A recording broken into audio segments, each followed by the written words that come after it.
So I've played and also done videos on every single main Borderlands game, that being the first one, 2 and 3 and also the pre-sequel, and 4 is of course coming out next year. But there have also been some spin-off games, that being Borderlands Legends, Tales from the Borderlands, New Tales from the Borderlands, and also Tiny Tina's Wonderlands, which is what I'm going to be checking out today. It's been on my radar for a little bit of time, it's not been high on the list, just because I've heard sort of mixed opinions on it, and it also isn't a massive game. Of course it's only a spin-off. But I remember when it came out and I waited a few, well now years, and here we are with me eventually checking it out. But this is the first spin-off game that I have played in the series. I've only done the main series, so we'll see how it compares and how well it is. And this game is also a sequel to Tiny Tina's Assault on Dragon Keep, which I believe is just a DLC to Borderlands 2, whereas the Wonderlands is its own separate game. And it's interesting because of course it's a spin-off, so the difference is that it's all set in this tabletop role-playing game, and that is probably the biggest difference there, which is quite a unique and cool concept. And again, because it's a spin-off, it's only short, so it's around 15-16 hours in length in the main story. But of course there's a bunch of side quests and other things that you can do. A big feature being the overworld, which is where you see the tabletop, and sort of how you traverse through each location and move on to the next one. So it keeps, you know, switching in and out of the actual in-game world and the tabletop world, but you as a character, you play inside it, so it's pretty cool to be honest. And I did hear that that concept has been in the works for a long time, like a good several years. There's other small encounters that you can do in the overworld, so you can open chests and stuff and collect loot, as well as a few, you know, simple melee attacks that you can't do a lot because there's no weapons in the overworld,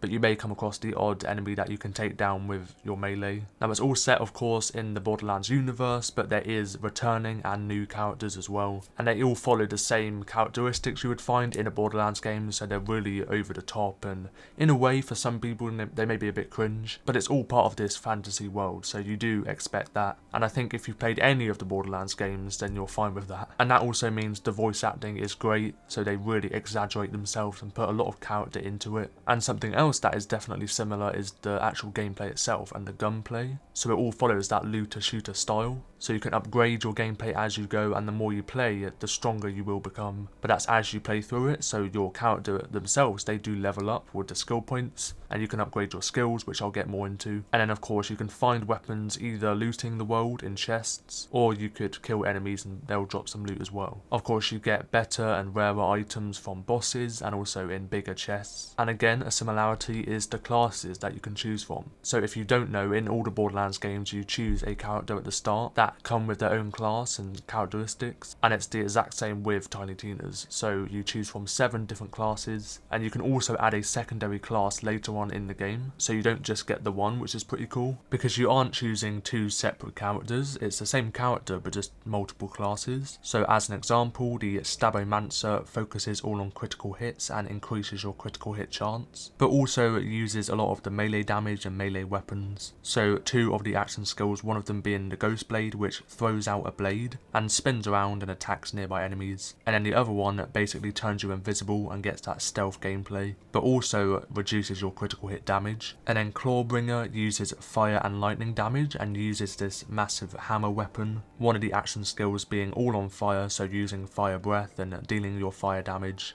with that hammer, and then the other one uses the hammer in lightning, so it just alternates between the 2. And then Berserker is the one that focuses on frost damage and has this angry personality, so when he becomes enraged, it adds a bonus frost damage to their attacks. And then the 2 action skills, one of them being just when he goes crazy with the melee and just goes in a tornado, and then the other one that leaps forward and deals frost damage to nearby enemies. Spell Shot is quite a cool one, it just focuses on casting spells, so everyone uses a spell but this one just emphasises it. That could be increasing the spell damage, increasing the inventory space to use more spells. One of the action skills basically puts enemies to sleep, so if that sounds like your sort of thing then that is there. And then quite a unique one that I sort of want to try out is Graveborn, and it deals damage in exchange for your health, and also uses a thing called Dark Magic. One of the action skills sacrifices a portion of your health to then deal more dark magic. and applies that effect onto enemies. And then Reaper of Bones, the other action skill, fully heals your character and also increases your dark magic efficiency and your damage. Spore Warden is the one that focuses on ranged damage, so uses a bow and arrow as you may expect, and fires 7 arrows that deal the ability damage and also ricochet between the enemies. It also uses poison damage and frost damage, so it uses a bit of everything, but mainly focuses on having that range with the bow and arrow. So just like all the Borderlands games, there really is a class for everyone and one that suits your playstyle. And it also adds on again to that replayability, so if you get bored of a class or if you complete the game, you can go back and change it and have a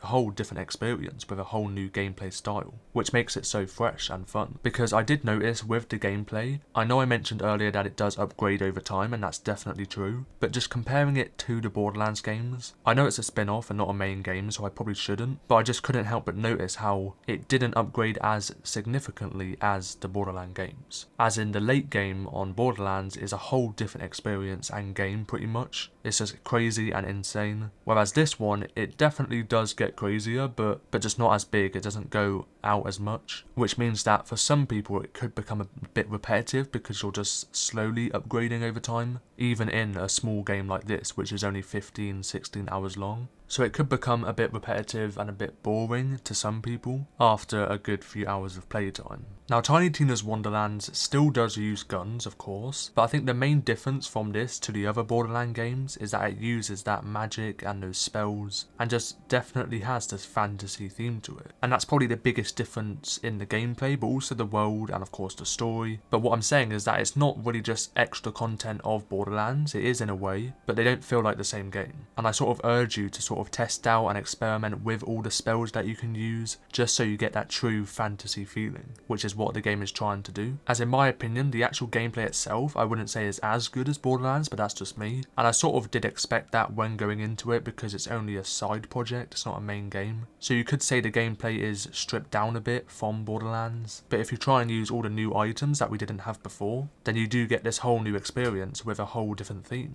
and I did definitely enjoy my playthrough. Also, the gun designs themselves and the magic, they all have great animations to them, really unique ones, and even the ones I haven't found because I haven't completed the game, but I have played a good 20 hours or so of it. So there's definitely a lot more guns I haven't even seen yet because there's so many in this game. So you're going to get a lot of variety if there's that many, and again, because it's that fantasy theme, there really is endless possibility in what they can create with the guns. It can be as far-fetched as possible. There's also a lot of side quests that you can do that take the playtime up to, well, 50 hours or so. So as I said, it is a small game, but if you do that extra exploring, you can definitely sink in a lot of hours into this small game. And the world itself looks amazing. I mean, the graphics look great. Of course, it has that same art style of the Borderlands games, of course, where everything looks hand-drawn and so detailed, but it's so fantasy and it's so varied as you progress, with many areas that will go unnoticed if you don't do those optional exploring or side quests, some bright colourful locations, some really dark ones, and the whole idea of the game itself being made up and imaginary means the world itself is always changing in an instant, and has, again, endless possibilities in a sense, which is all up to Tiny Tina, who's made the game up and is playing through it as she narrates it. And that's why the story does work quite well in also directing you where to go and what is, coming up next, with some great narration from the characters and of course, comedic lines. It really is direct and you don't get lost in what to do next. So it is extra Borderlands content in a way, so if you enjoy those games you will like it, but just with this whole different theme to it. But going back to the gunplay, as I said, there's a lot of weapons in this game. Again, some people could think it's a bit too much and a bit overwhelming, but then